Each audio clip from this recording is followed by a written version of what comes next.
Yo, what is up guys, Delirium here, and in today's video I figured I'd give you guys the inside scoop on my farming strategy for 3.20. So of course I'm going to be doing tons of Forbidden Sanctum. I'm going to spend every waking moment I can in there, but in addition to that I also have to make some currency. You know, if the Sanctum turns out not to be insanely profitable and is just mainly sanctified relics, I gotta get my currency from somewhere. So I've cooked up a pretty nasty Atlas passive tree and strategy, and I figured, you know, why not share it with everybody? I figured, you know, maybe someone will get some inspiration or have a good time with it, or maybe even want to do it themselves.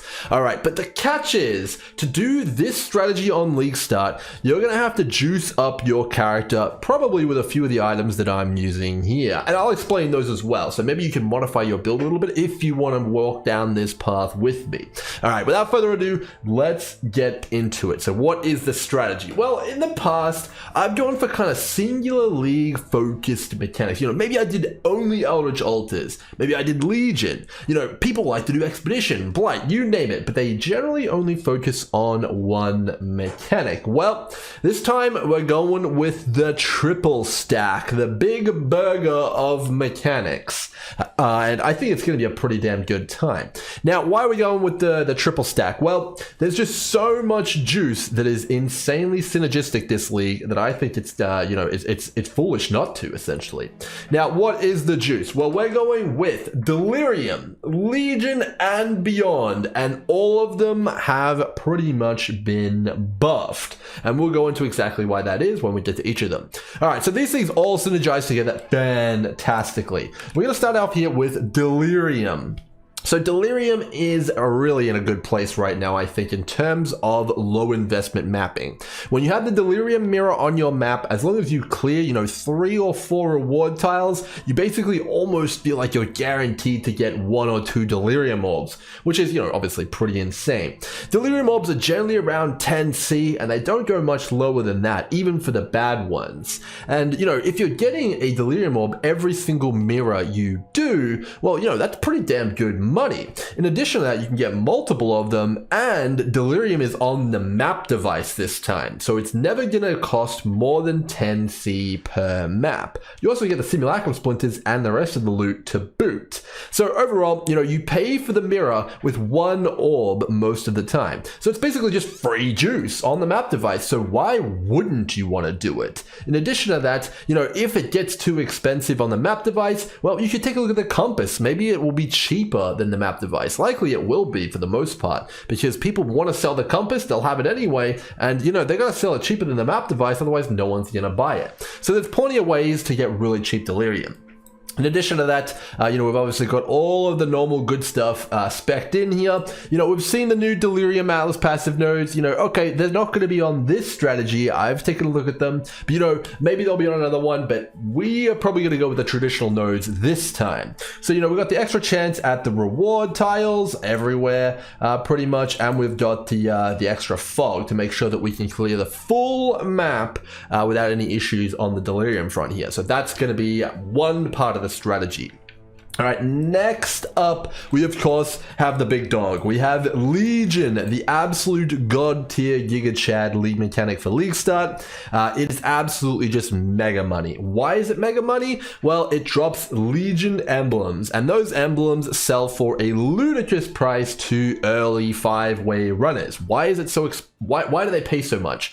Well, they're getting not only massive currency from people buying boosts to level 100 on day 1 and 2, wonder where they get that money from, but they're also getting insanely overpriced Legion jewels, which, you know, obviously fly off the shelf. And, you know, okay, they're making all that money, well, they're going to end up paying us more for the emblems as well. So it's a good thing. We all know how good Legion is. You know, I'm preaching to the choir here. We don't even know what the new Legion node is yet at the time of this video, but you know, if it's good, we'll factor that in as well. But you know, right now the traditional stuff is already really super good. In addition to that, the thing about Delirium and Legion is that we're also getting new Arc Nemesis modifiers, which give you new conversions of items. And you know, if even one of these is good, it's going to be a massive boost to the strategy overall. So you know, I'm pretty excited. In addition to that, people are now clued into fractured items. They know what's up. They're going to be looking for them. term, and you are the #1 supplier as a Legion farmer of fractured items. You get so many of them, you know, set those dump tabs up,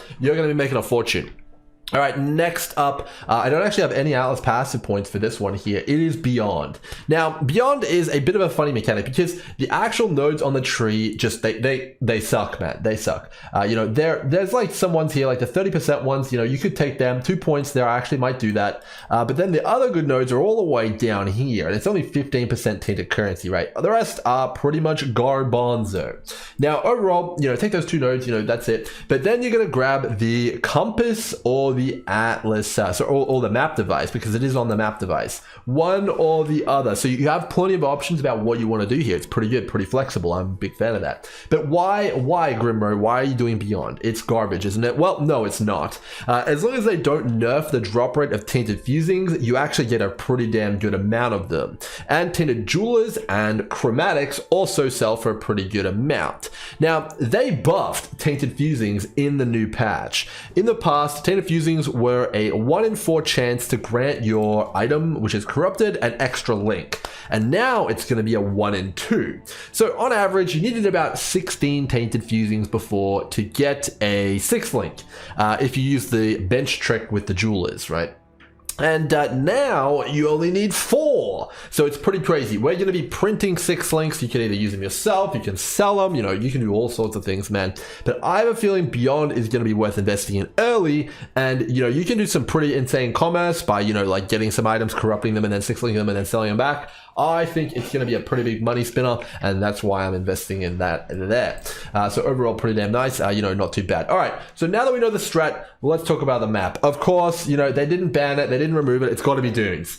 You know, obviously you could do this on another map like Jungle Valley and all sorts of stuff like that, but Dunes is really nice, man. It's just, it's home, dude. That's where it is. We got to go there. So it's going to be Dunes for me. There's plenty of other options. I actually have a max roll guide written about Legion, which I'll link down below. You guys can check that out if you want, and it's going to give you the lowdown on maybe a few other options and, you know, how to do everything. It's pretty damn nice. All right, okay, so let's get into an actual map here. I'll show you guys how it kind of looks. I got some other Scarabs in here. You'd probably be running some form of Harbinger Scarab, some form of Legion Scarab. I would recommend Polished Plus, absolutely, and Gilded if you can do it, which we actually can, but I just don't have any in my stash right now. And then, you know, we're running an ambush here. Probably wouldn't run that, actually. Legion on the map device here, we'll just pretend that's the Sextant modifier because, you know, normally we'll have Delirium or we'll have Beyond here, and then we got a map. Now on my compasses here, I do have Mirror of Delirium and Beyond. You'll be wanting to get those because we got to get the triple here, man. We got to go the triple down mechanics here. All right, let's get into a map and I'll show you guys what it looks like. But first, let me give you guys a bit of a rundown. So this is actually my character from the previous video with a few amendments. Now you can go and you can look a full explanation of the character. If you want to start this and you want to be able to get to here early and as fast as possible, there's a pretty much full breakdown on how to do that. All the gear is pretty cheap. The only thing which changed was I'm using some ailment of void boots and a chest, and you know that's the only thing on them. You know the other implicits are not relevant. It's just ailment of void, and you know that's it. You know, block and chaos rays. I don't think so, man. Yeah, so that's it. Now there is 2 other amendments that I've made to that build, and that is using Shadows and Dust. These gloves are actually insane if you don't need anything in your glove slot. They're absolutely bonkers. Just go and Google Rampage on the wiki and watch how many stacks I get in this video. And then in addition to that, I also upgraded from 1 inspired learning to 2 inspired learnings because I'm speechless, man. It's crazy how much better the build gets when you have 2 inspired instead of 1 inspired. Everything else is the same. All right, let's go in. So when you get into the map, the first thing you want to do is obviously pop the Delirium mirror, and I guess we'll juice up on this pylon here, and we'll just get blasted. So you can see here, it's pretty much full screen coverage now with the amendments I've made. It's pretty insane, man. For a League starter, which I know I'm definitely going to be able to get to at least personally on day 2, full cracking Legions in Delhi. Whew, oh boy. Yeah, it's pretty damn nice. Obviously not for everybody. I'm sure there's a lot of people who are not too particularly keen on the bow playstyle, but that's okay. Anyway, we'll be clearing this map out here. So obviously prioritizing looting last. That's the Delirium way, but it's looking pretty damn nice so far. Okay, we got some pretty good juice here. And you can see, you know, obviously, like, it's pretty good, man. It's pretty good. I got some tanky mobs there. I think there's Beyond mobs. That is indeed the Beyond mobs. So we're looking to try and spawn the Beyond boss here because most people consider the Beyond boss a big downside, but it's actually what you want to be seeing. You know, Beyond bosses per hour is the goal here because they drop guaranteed tainted currency. And that tainted currency is actually scaled by increased item quantity on the map as well. So the harder you roll the maps, this one isn't rolled very hard, the more tainted currency you're going to get, man.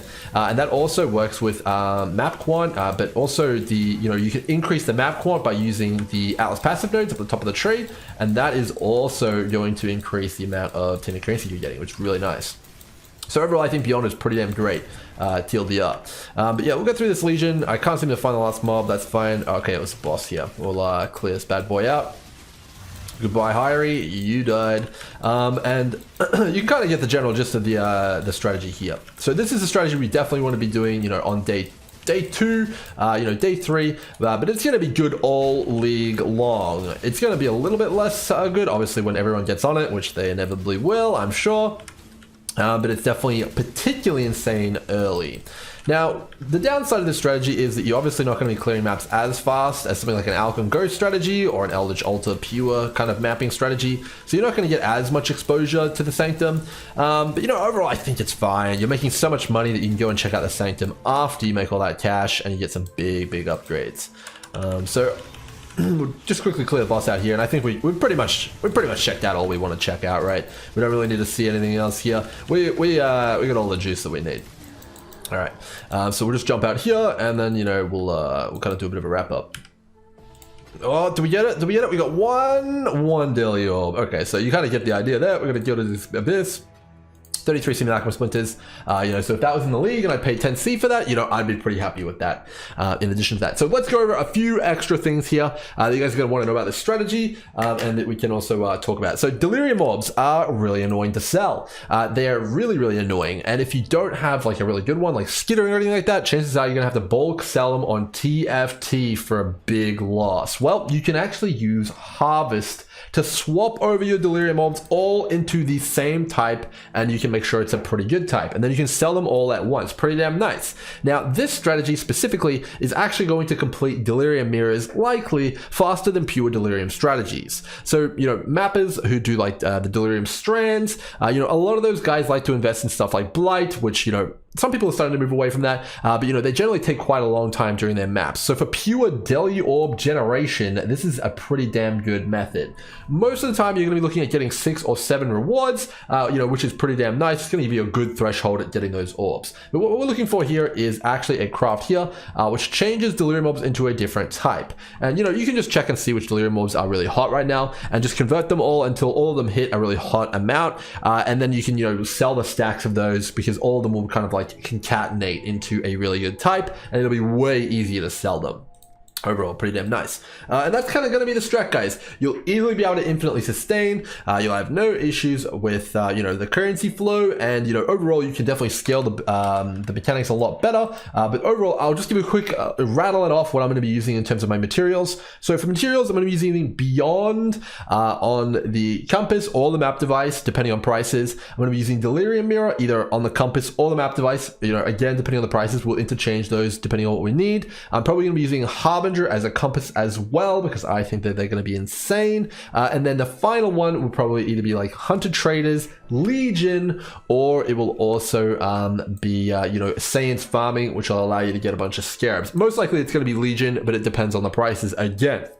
Now for Scarabs, it's probably going to be Gilded Legion. It's probably going to be, you know, Rusted or Polished Harbinger. It's probably going to be Rusted or Polished Cartographer. And then, you know, the last one, you know, it's kind of whatever. You can use a sack frag, or maybe use something like, you know, something spicy. I don't know. But overall, that's going to be where it's at, guys. And that's going to be what I'm going to be doing at league start. I imagine it's going to make a ton of currency.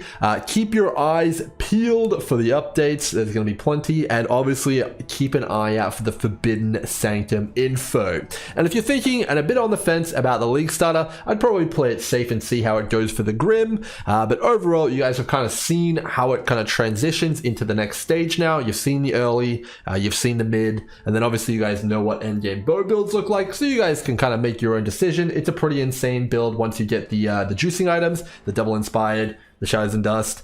the adrenaline ring. It's pretty nuts. Anyway, with all that said, hope you guys have enjoyed the video. If you like this kind of a video, make sure to hit the like button. But if you didn't like it, leave me some feedback and a dislike. Anyway, see ya.